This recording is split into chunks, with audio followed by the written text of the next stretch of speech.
This is the AHSAA Weekly. I'm John Holder. This is your weekly look at everything going on with the Alabama High School Athletic Association. Coming up on this week's show, it's a packed program. We're going to talk with the head coach of the Jeff Davis Volunteers, Rory Bell. We'll also take a look at the head coach of the Central of Phoenix City Red Devils, Patrick Dix. Those two teams will play each other this coming Saturday at the Crampton Bowl in Montgomery, a game you'll see right here live on WOTM.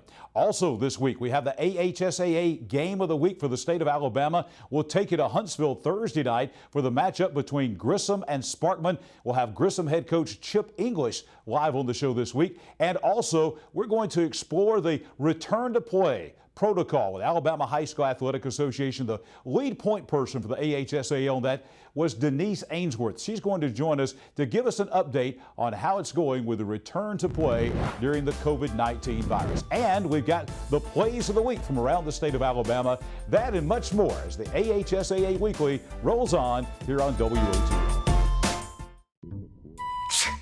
Home making you sick? Ox Foundation Solutions can remedy any mold or mildew problem in your home. Get a free estimate from Ox Foundations. It's time to get strong. OxStrong.com. Back on the AHSAA Weekly, we take you to the Alabama High School Athletic Association offices in Montgomery. Associate Director for the Alabama High School Athletic Association, Denise Ainsworth, joins us this week. Denise, glad to have you back with us once again on the AHSAA Weekly. Thanks, John. It's great to be here. You know, I don't think most folks in the state of Alabama realize as important as high school sports is in this state at all the levels. You were the lead person for the AHSAA return to play protocol in drafting the policies that all the high schools in the state of Alabama are using to bring us safely back to returning to play sports this fall. So by my estimation, I think in the entire state of Alabama, you have had over the last few months one of the most important and challenging jobs of anyone in this state. Take us back over these last several months and being the lead person in this return to play protocol. Well, first of all, John, the key there is lead person. It was not me by any means by myself. This team here in this office was awesome to work with. We put in a lot of long hours and a lot of draft after draft after draft trying to get it right. And of course we had a lot of support people around us, our medical advisory committee, even the CDC, the Alabama Department of Public Health. Dr. Harris was wonderful to work with, so it was indeed a team project. It was a lot of work. It was very taxing to try to get it right, but we started planning the day we were shut down. We started planning to return to play because we believe in education-based athletics and what it can teach young people. You know, there have been so many unknowns with this situation, and no one really knew how this thing was going to go. Now we're heading into week 4 of the high school athletic season for 2021. Kind of your assessment so far of how things have gone. Well, I think we're all very pleased with how it's gone. The first week or two, we had some re-education to do and to explain to people about social distancing and wearing masks, especially the people in the stands. But as far as our coaches and our student athletes, they have responded remarkably well. The kids are just very flexible. They want to do what's right. They want to play. They want to keep playing. And so we just want everyone to continue doing what they're doing and caring about the person next to you. You oversee the sport of volleyball here in Alabama. You chair the NFHS Volleyball Rules Committee. So volleyball is a sport, obviously, that you are very familiar with. It's a little bit different than football. One of the differences is they're playing inside instead of outside. So tell us about specifically volleyball as related to COVID-19. Well, volleyball, as you said, is an inside sport, so your space is limited for social distancing. So our coaches have been very creative all summer in ways of conducting their huddles, of ways of sitting their benches in staggered lines. The NFHS came up with rules modifications to help with the social distancing, to help with the touch between people, so to protect our officials as well. So with everyone working together, we're doing a great job, and I'm very proud of what our volleyball coaches have been able to do, even through COVID, they've still been able to host large tournaments, not as large as they might have been, but they're still doing it and doing it safely. So kudos to all the people in the state of Alabama that are doing it right.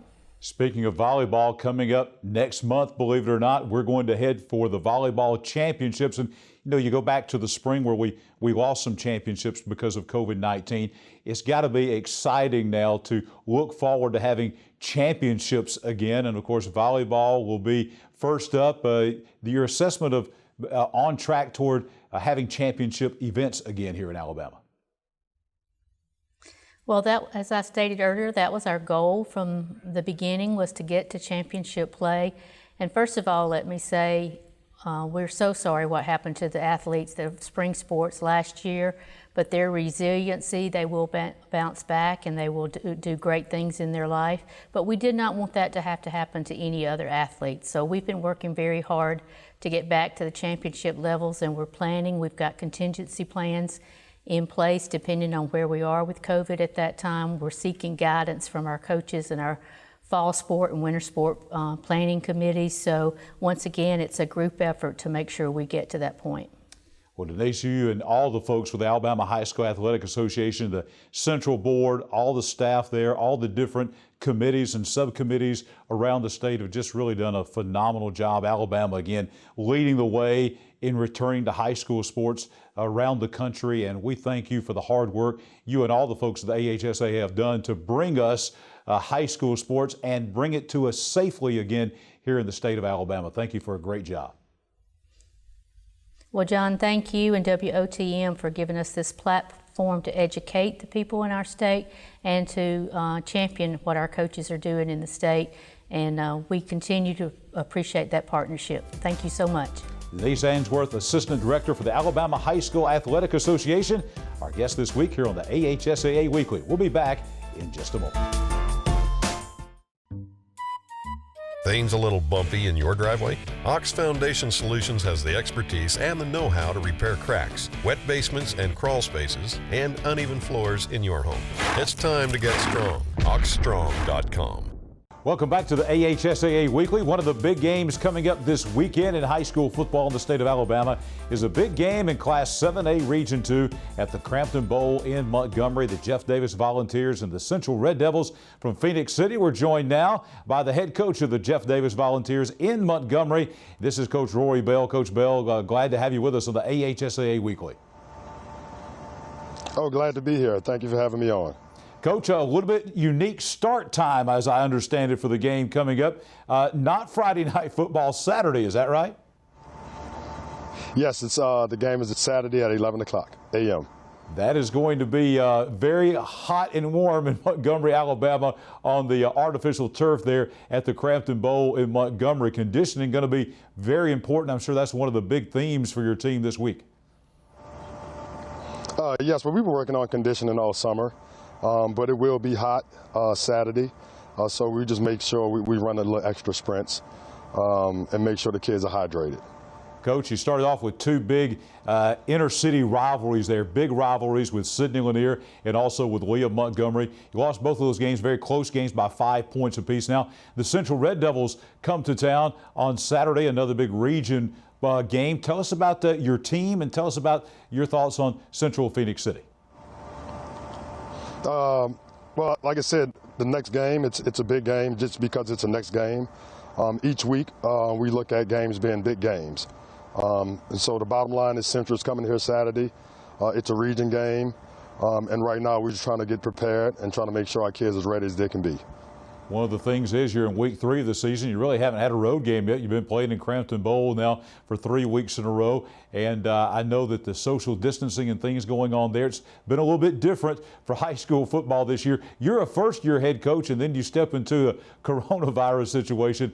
This has been, there's been, I'm sure, a lot of challenges with every high school football coach in the state. Just tell us about Jeff Davis and what the challenges you've been facing with the COVID-19 this year.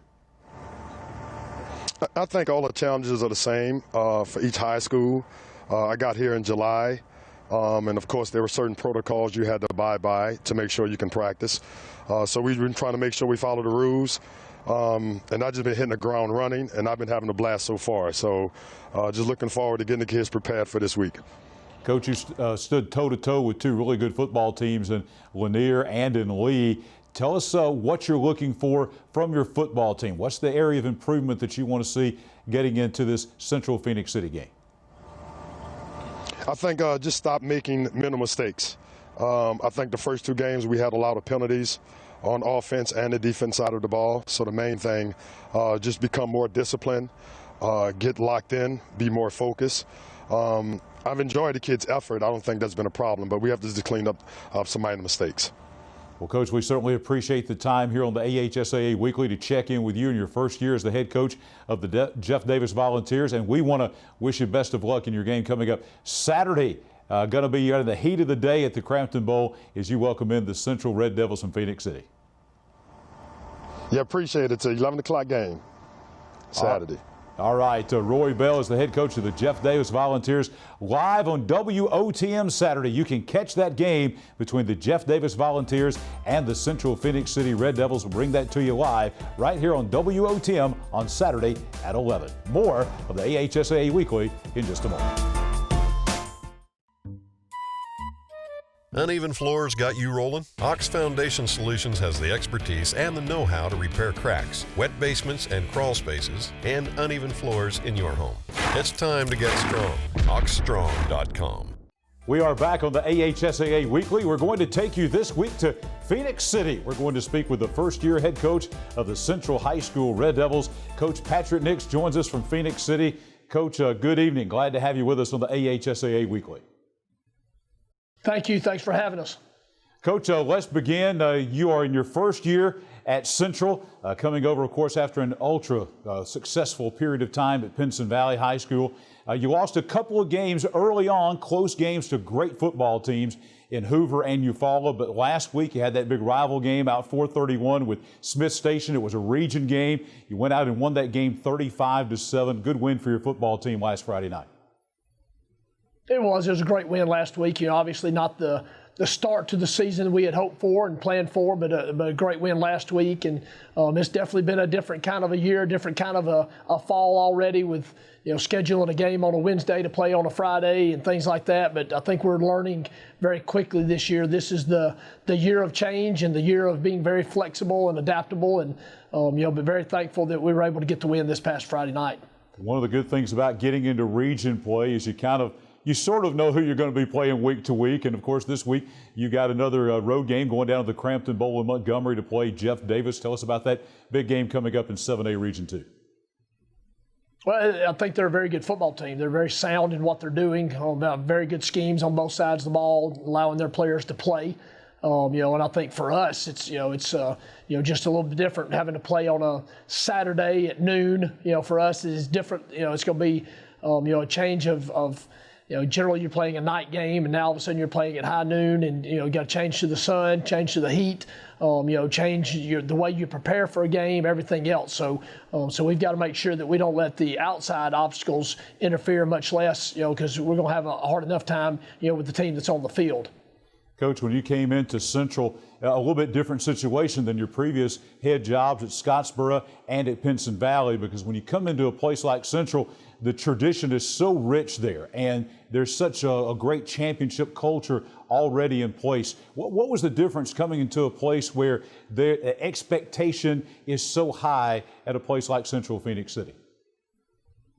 I don't think that, quite honestly, I think the expectation level is not a whole lot different. I think we have the same expectations at Pinson as you do here at Central. The difference is at Central they've already been there, and so keeping them there, keeping them focused there, keeping them with the motivation to stay there and to get there and doing it a different way is definitely a challenge. There's no doubt, no matter where you go at that kind of at that level, when you're walking into a place that's had success before, keeping them to the success level that they expect, doing it a different way is always a challenge, no matter what the level you're at. So obviously, building a different culture, same type of culture, but a different way of doing it right now. And I think the guys are, and especially not having a spring, not really, having a partial winter workout to work out, and let the guys get to know me, let me get to know them and our coaches.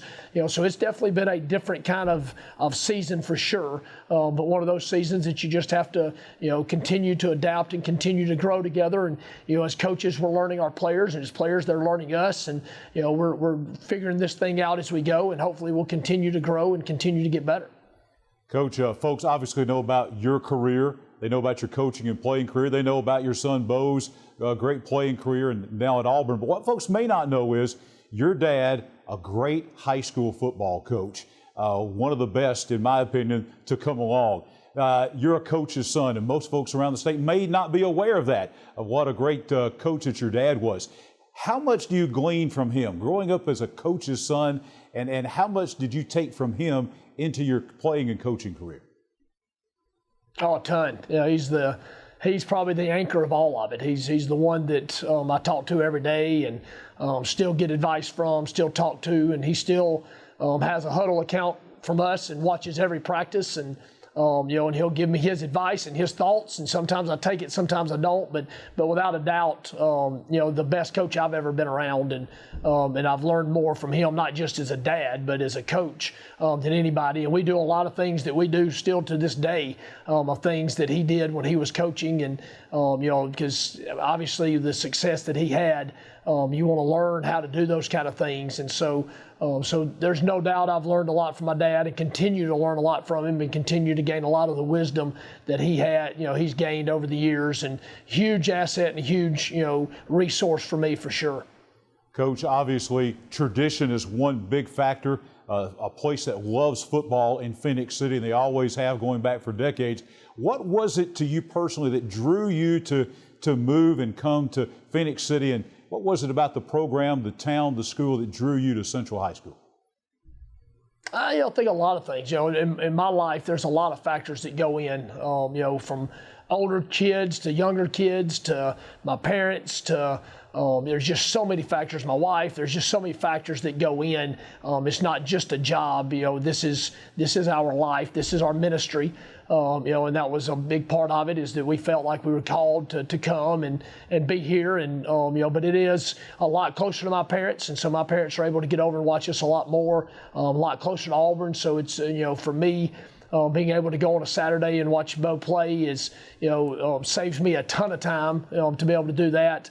We've got younger kids coming up. The school system here is incredible, and felt like that was a very good, comfortable move for the two that are coming up. And so just a lot of factors that go into a move like this. It's not just a job. It's not just, all about me, but, my part of it is kind of small compared to the rest of the family and what's best for everybody, when you look at something like this.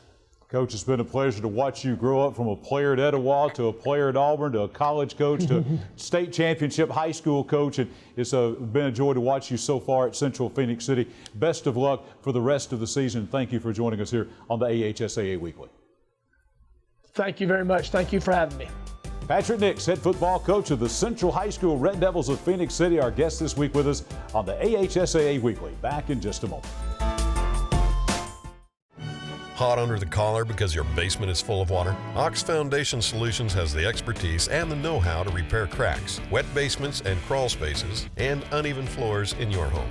It's time to get strong. oxstrong.com. This is the AHSAA Weekly. Coming up later on this week here on WOTM, it is the AHSAA Game of the Week.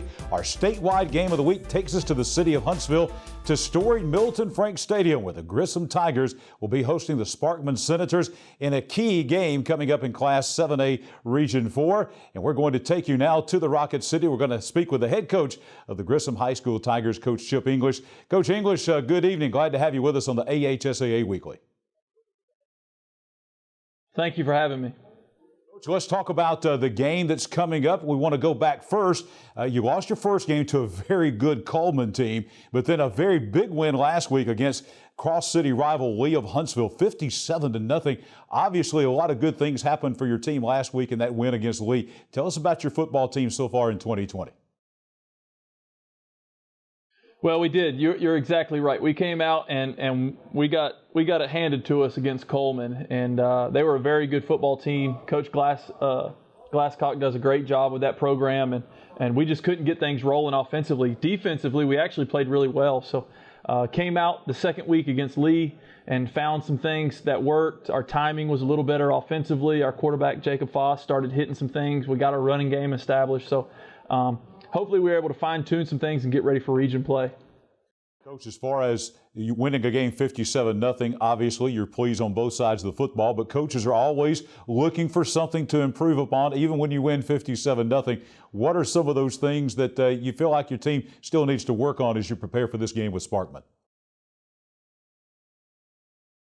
Well, defensively, our defense coordinator, Coach Reeves, has done a great job, but his biggest thing is run fits, right? If we can fit up in the run game and stop people on the ground, we feel like we can be a tough team to beat. So he does a great job of working that every single day. And there are some times against Lee where we got out of our run lanes, and we got to continue to work on that. Offensively, we came out, we threw a pick on the first play of the game, just some misreads.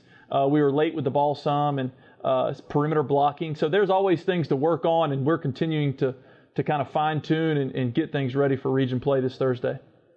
The statewide audience looks in around the state of Alabama on this game Thursday night. What can they expect from your football team? Maybe who are some of the guys that fans around the state need to look for from the Grissom Tigers? Yeah, so we're a very senior-heavy team this year, and so very excited about those guys and seeing what they can do in region play. They're ready to win some games and possibly, find a berth in the playoffs. But, Khalil Saunders, our defensive end that's committed to Kentucky, he's done a great job for us, and he's going to play both sides of the ball. So we expect big things out of him. And really our nose guard, who's actually a junior, Dedrick Jones, he has been a grown man all year. So I see him continuing that and being a force for us. In the secondary, Amari Bailey's done a great job with us at corner. We're starting a first-year junior in Caleb Hunt. So defensively, those guys anchored by our two linebackers, Jesse Moffitt and Jaden Score Powers in the middle. But offensively, we got to do it up front. We got to be able to protect Jacob Foss, our quarterback, who has multiple offers. But we got to give him time so he can throw it around. He can make all the throws. He just has to have time to do it. And our senior wide receivers, Cam Hunt, E.J. Johnson, John Allen Stogner, our big tight end, he's going to be doing it for us. So we really feel good about who we have. But I tell the guys all the time, it's not about your potential. It's about reaching your potential, and you got to go out and show what you got. Thank you so much for the time during a very busy week, a short week, and we'll look forward to seeing you right here live on the AHSAA Game of the Week on WOTM coming up Thursday night from Milton Frank Stadium against Sparkman. Go Tigers. Chip English, head football coach of the Grissom High School Tigers, our guest this week on the AHSAA Weekly. If you are experiencing foundation issues, get a free estimate from Ox Foundations. Time now, the AHSAA Weekly, to take you to David Holzford from the Alabama High School Athletic Association. He presents us with some great video clips from around the state of Alabama, our plays of the week in high school athletics this week. And we're going to begin this week by taking you to Auburn. Doug Sanford Stadium, Bernard Thomas picking up a loose Prattville punt snap. He takes it the last 4 yards into the end zone for an Auburn touchdown. The Tigers blanked the Lions of Prattville 22-0 last Friday night down in Lee County at Auburn. Austin of Decatur High School quarterback Quincy Crittenden executing a perfect quarterback draw up the middle, 47-yard touchdown run. The Black Bears go on to beat Florence 42-28. Next, we go to Belgreen High School volleyball with Colbert Heights. Outside hitter Emma Dempsey takes over the net with 2 resounding kill shot spikes. And the Bulldogs go on to win in straight sets 25-23 and 25-20. Hoover and Vestavia meeting for the 56th time in history. Rebels running back Bryant Agee streaking 31 yards for a Vestavia touchdown. But the Bucks bounce right back to win 24-21 with plays like this long distance pass, Josh Lundy to Malik Thomas for a Hoover touchdown as the Bucks won that important 7A Region 3 battle 24-21. Speaking of rivals, James Clemens and Bob Jones facing off at Alabama A&M's Lewis Cruz Stadium in the Madison Bowl. Big plays like this pick six by Gents defensive back Jamal Myers. That followed up by a Bob Jones touchdown pass. This is Slade Alford to Miles Humes. James Clemens held on to win the game 54-28 on the campus of Alabama A&M. Mobile Christian's Jonathan Abney blocks an Escambia County punt down in Atmore, and teammate Shavago McNeil picks it up, runs for a touchdown. The Leopards remain unbeaten with a 28-0 Class 4A Region 1 win. North Jackson's Dalton Morris gets this offensive Donnybrook started with a long touchdown pass. North Jackson, a 62-42 4A Region 7 win over Westminster Christian. Morris finished with 367 yards of total offense. This is Trey Higgins of Oxford, keying a 42-14 Oxford win over Scottsboro with this 80-yard touchdown strike to Warren Britt. And we're going to see Higgins right here again, this time scrambling and finding Cam Etheridge for a 67-yard touchdown connection as Oxford goes on to win this key Class 6A Region 7 win over the Scottsboro Wildcats up at Lamar Field in Oxford. In a battle of Jefferson County Class 6A Region 6 powers, Gardendale running back L.T. Sanders takes this handoff 75 yards to the end zone for a Rockets touchdown at Willie Adams Stadium there in Pinson Valley. But Pinson Valley rebounded quickly. Quarterback Zach Pyron ran for a touchdown, and Pinson held on to win the game over Gardendale 26-15. Take you down as we see that touchdown run right here from Zach Pyron of Pinson Valley. Now we're going to take you down south in the Mobile area. This is Saraland and McGill-Tulane in a Class 6A Region 1 win, as that was Braxton Hughes intercepting the McGill pass and returning it for a touchdown. Trinity Presbyterian taking on Goshen. Class 3A Region 4 battle in Montgomery. John David Bonner connecting with Parker Patterson for a Trinity score. And we're going to also take you now to show you the Wildcat defense in scoring action with this pick six also returned for a touchdown. Trinity beating Goshen 47-6. The game you saw right here on WOTM in our AHSAA TV Game of the Week at Troy. Greenville beat Charles Henderson. Here's a touchdown pass to wide receiver Christopher Little. And then Greenville's Jonathan Purifoy Jr. swiped this Trojans pass. Coming up here in just a second, you'll see this. And he scoots into the end zone for the ceiling TD. He's going to intercept this at the 6-yard line and return this 94 yards all the way to the house at Veterans Memorial Stadium in Troy as Greenville comes in and wins the Class 5A Region 2 battle over rival Charles Henderson by a score of 21-0 in the game you saw right here on the AHSAA Game of the Week on WOTM in Greenville's 21-0 win over Charles Henderson. Thanks to David Holsford and all the folks with the NFHS Network for providing those highlights for us here on the AHSAA Weekly. Things a little bumpy in your driveway? Ox Foundation Solutions has the expertise and the know-how to repair cracks, wet basements and crawl spaces, and uneven floors in your home. It's time to get strong. OxStrong.com. Wrapping up this week's AHSAA Weekly, as we leave you, we'll take you back to last Thursday night's AHSAA Game of the Week here on WOTM. Charles Henderson and Greenville from Troy. We'll see you back here next week. But early on, you look back at the first quarter, and it was a couple of big touchdown plays by Greenville, but they got the running game going early, Coach, and that was a big key that opened up the passing game. Yeah, it really did. They were able to run the ball early, but you can see that Charles Henderson defense is pretty stout. But there's some holes in the secondary, and the slant for the touchdown here is the first score of the night. They go with a 2-point conversion, able to get in, and all of a sudden it's 8-0 Greenville on top. But that defense all night for Greenville, they created turnovers, able to get the football back. First play on this drive, looking deep, a great throw, and he's going to hit Little into the end zone, and quickly it was 15-0. But special teams also a big plus for Greenville tonight. Yeah, they really were. Nice job of punting right there. Knocks the ball dead on the one. Set some stuff up, but the Charles Henderson defense will stiffen. Very nice play right there by Zach Henderson.